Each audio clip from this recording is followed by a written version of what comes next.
हर हर महादेव साथियों, कैसे हैं आप सब। आशा करती हूँ आप सब अच्छे होंगे। महादेव की कृपा पर आपके परिवारजनों पर सदैव बनी रहे, इसी कामना के साथ एक बार फिर से आप सबका स्वागत है, अभिनंदन है आपके अपने यूट्यूब चैनल में। साथियों, साल 2024 की महाशिवरात्रि 8 मार्च को मनाई जाने वाली है। तो सबसे पहले आप सबको महाशिवरात्रि की ढेर ढेर सारी शुभकामनाएं। महाशिवरात्रि का पर्व बड़े ही हर्षोल्लास के साथ में माता पार्वती और महादेव के विवाह दिवस के रूप में मनाया जाता है।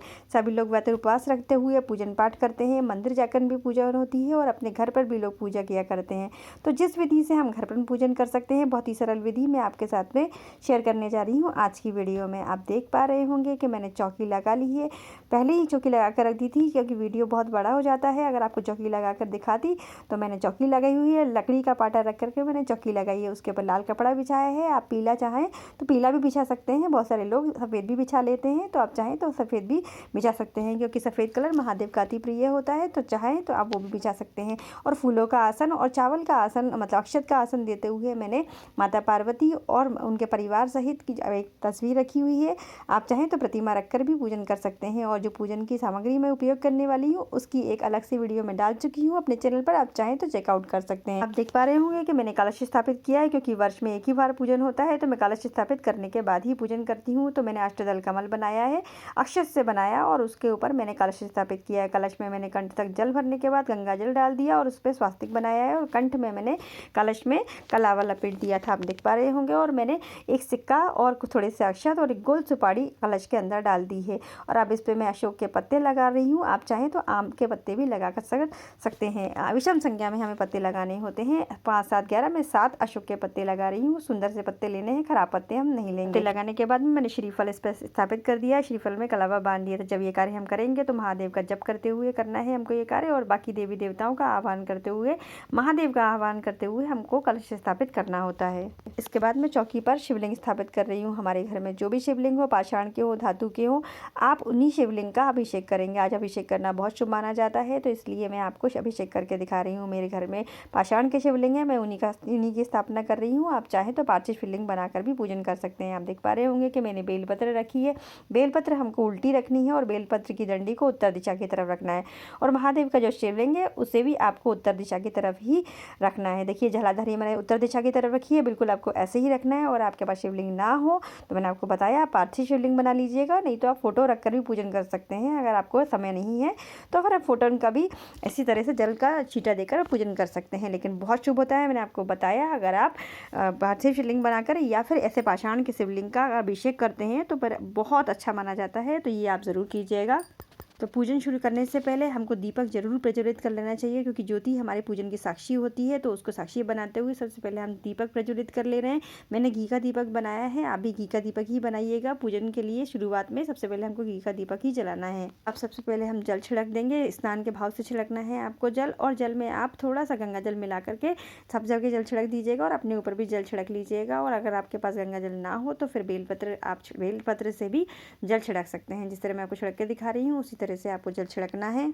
इसके बाद हम शिवलिंग का अभिषेक करेंगे। तो अभिषेक करने के लिए आपको सबसे पहले शुद्ध जल से स्नान कराना है। तो उत्तर दिशा की तरफ आप लोटे का मुख रखते हुए, जिस तरह से मैं आपको एक धार से चढ़ाकर दिखा रही हूँ उसी तरह से आपको अभिषेक करना है। तो नमः शिवाय, ओम नमः शिवाय मंत्र बोलते हुए आपको अभिषेक करना है। सबसे पहले शुद्ध जल से आप करवा दीजिएगा और उसके बाद हम पंचामृत से अभिषेक करेंगे। पंचामृत में दूध, दही, घी, शहद और चीनी मैंने मिला ली है। आप चाहें तो अलग अलग करके भी अभिषेक कर सकते हैं। एक धार से जिस तरह मैं आपको करके दिखा रही हूँ आपको बिल्कुल वैसे ही करना है। पांचों चीज़ों को मैंने एक साथ मिला दिया है और फिर आपको अभिषेक करके दिखा रही हूँ। दिशा का विशेष ध्यान रखिएगा। आप उत्तर दिशा की तरफ कलश का मुख रखते हुए जिस तरह से मैं आपको करके दिखा रही हूँ बिल्कुल आपको वैसे ही करना है। पंचामृत से स्नान कराने के बाद में हम शुद्ध जल से स्नान कराएंगे। शुद्ध जलम समर्पयामि बोलते हुए आप शिव का जप करते हुए कार्य करेंगे। देख पा रहे होंगे आप, बिल्कुल अच्छी तरह से शिवलिंग साफ हो जाना चाहिए, ये ध्यान रखिएगा। उसके बिना हम श्रृंगार नहीं कर सकते, आपको पूरी तरह से साफ कर लेना है। उसके बाद दोबारा से हमको स्थापित करना है। पा रहे होंगे आप, थाली मैंने स्वास्तिक बनाया है। आप स्वास्तिक या ओम बना सकते हैं, चंदन से मैंने बनाया है, आप अष्टगंध से भी बना सकते हैं। इस पर हम बेलपत्र रखेंगे, बेलपत्र उल्टी रखनी है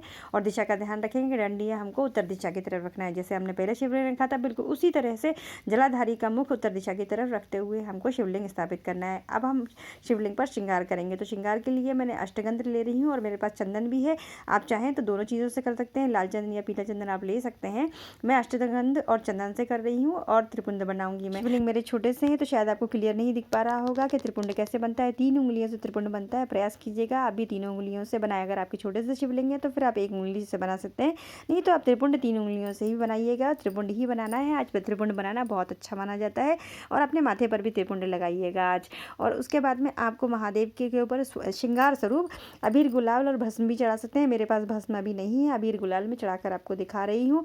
और उसके बाद में हमको अक्षत चढ़ा देना है और आपको आप रोली और जो सिंदूर होता है वो जलाधारी के ऊपर लगाना है। कुछ लोग महादेव के ऊपर भी आज हल्दी और रोली चढ़ा देते हैं, वैसे महादेव पर रोली और हल्दी नहीं चढ़ता है।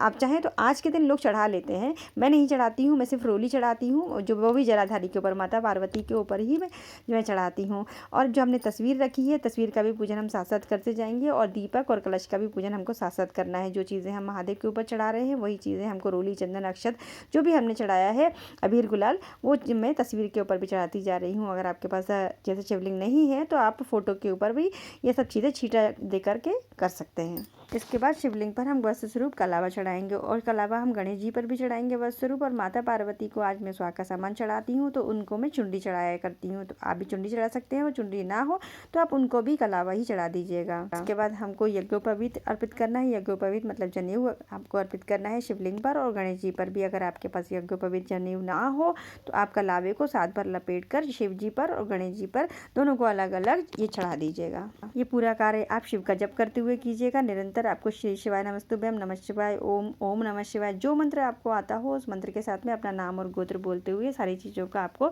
समर्पित करते जाना है। आप चाहें तो अंत में शिव चालीसा और रुद्राष्टक का जप भी कर सकते हैं। इसके बाद में हम महादेव की कुछ प्रिय चीज़ें अर्पित करेंगे। वैसे अनिवार्य नहीं होता इन चीज़ों का अर्पित करना, लेकिन अगर आप इन चीज़ों का अर्पित करते हैं तो आपको विशेष फलों की प्राप्ति होती है। विशेष मनोकामनाओं के लिए इन चीज़ों को अर्पित किया जाता है, तो मैं वो चीज़ें आपको बता दे रही हूँ।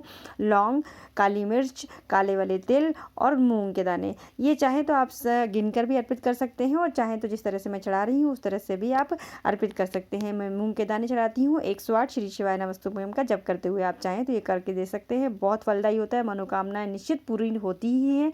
तो आप ये ज़रूर करके देखिएगा, बहुत ही आसान सा उपाय है, कर लीजिएगा। और उसके बाद में हमको अक्षत अर्पित करने हैं। अगर आपको कुछ ना मिले तो 108 अक्षत ही अर्पित, मतलब चावल का दाना टूटा फूटा नहीं होना चाहिए, वही अर्पित कर लीजिएगा। इसके बाद हमको पुष्प अर्पित करने हैं और हम आपको धतूरा भी अर्पित करके दिखा रहे हैं। ये आपको ज़रूर अर्पित करना है महाशिवरात्रि के दिन। इसको अर्पित करने से विशेष फलों की प्राप्ति होती है। जो महादेव के प्रिय पुष्प हैं उनमें एक सफ़ेद पुष्प होता है, आंकड़े का पुष्प, उसे आप अर्पित कर दीजिएगा। और बहुत सारे पुष्पों के नाम मैंने आपको बताए हैं, अलग सी वीडियो बनाई है, आप चाहें तो आप चेकआउट कर सकते हैं। और आपको बेलपत्र अर्पित करनी है। बेलपत्र आप उल्टी रखेंगे और उसमें चंदन या अष्टगंध जो भी आप लगाएं उसको लगाने के बाद में आपको अर्पित करना है। दुर्वा अर्पित करनी है। दुर्वा आप गणेश जी को भी अर्पित करेंगे। इसके साथ आप 5 प्रकार के पत्ते मतलब पंचपल्लवी आप महादेव को अर्पित करेंगे। और आपके पास यदि माला हो तो आप माला अर्पित कीजिएगा। मेरे पास अभी पुष्प ही थे तो आपको पुष्प अर्पित करके दिखाए हैं। माता पार्वती को आप लाल कलर का पुष्प अर्पित कीजिएगा और बाकी जगह आप जो भी आपके पास पुष्प हो वो आप अर्पित कर दीजिएगा। और आपको ये सब पुष्प ना मिले, जो मिले आप उस पुष्प को आप अर्पित जरूर कीजिएगा। महाशिवरात्रि का जो पूजन होता है वो प्रदोष काल में करना बहुत शुभ माना जाता है। मतलब सूर्यास्त से 45 मिनट पहले और 45 मिनट बाद का जो समय होता है वो प्रदोष काल कहलाता है। आप चाहें तो इस पूजन को उस समय में कर सकते हैं, लेकिन मैं ये पूजन दिन में ही करती हूँ क्योंकि व्रत रहता है तो चाहती हूँ कुछ खाने पीने से पहले हम पूजन कर लें और उसके बाद में मंदिर भी जाना होता है, तो मैं ये पूजन दिन में ही कर लिया करती हूँ। आप देख पा रहे होंगे कि मैंने सुहाग का सामान अर्पित किया है। माता पार्वती को मैं सुहाग की सारी चीज़ें चढ़ाती हूँ।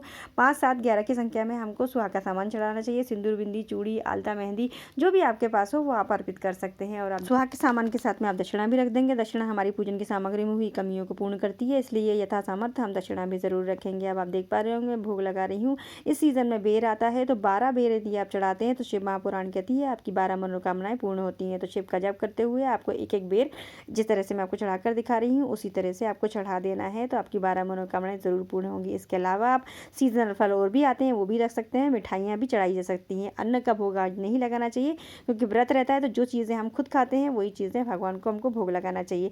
जब सारी चीज़ें आप चढ़ा देंगे तब आपको सबसे अंत में शमी पत्र चढ़ाना है। शमी पत्र पूर्णता का प्रतीक होता है, इसलिए शमी पत्र तब चढ़ाया जाता है जब पूरी पूजा हो जाती है। इसके बाद हम आरती करें। करेंगे।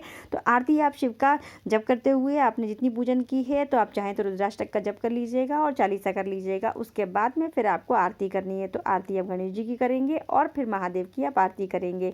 और उसके बाद में आपको कपूर की आरती भी करनी है। कर्पूर गौरम करुणावतारम संसार सारम भुजगेंद्र हारम सदा वसंतम हृदया रविंदे भवन भवानी सहितम नमामि बोलते हुए आपको कपूर की आरती करनी है। जब आरती हो जाएगी तो आप महादेव से प्रार्थना करेंगे कि वो आपकी पूजन को स्वीकार करें और पूजन में हुई गलतियों के लिए क्षमा याचना करते हुए आप मनोकामना की पूर्ति के लिए भगवान शिव से याचना करेंगे।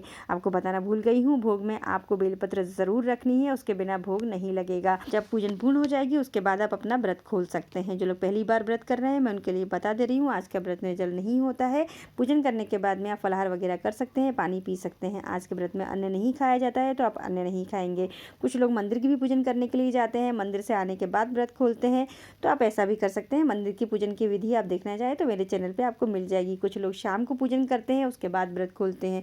जैसा आपके घर में होता हो आपको बिल्कुल वैसे ही करना है, लेकिन आज का व्रत निर्जल नहीं होता है, फलाहार वगैरह किया जा सकता है। अन्न नहीं खाते हैं, फिर से बता दे रही हूँ। बस यही था मेरा आज का वीडियो। आशा करती हूँ आपको महादेव की पूजन में काफ़ी सहायता मिलेगी इस वीडियो के द्वारा।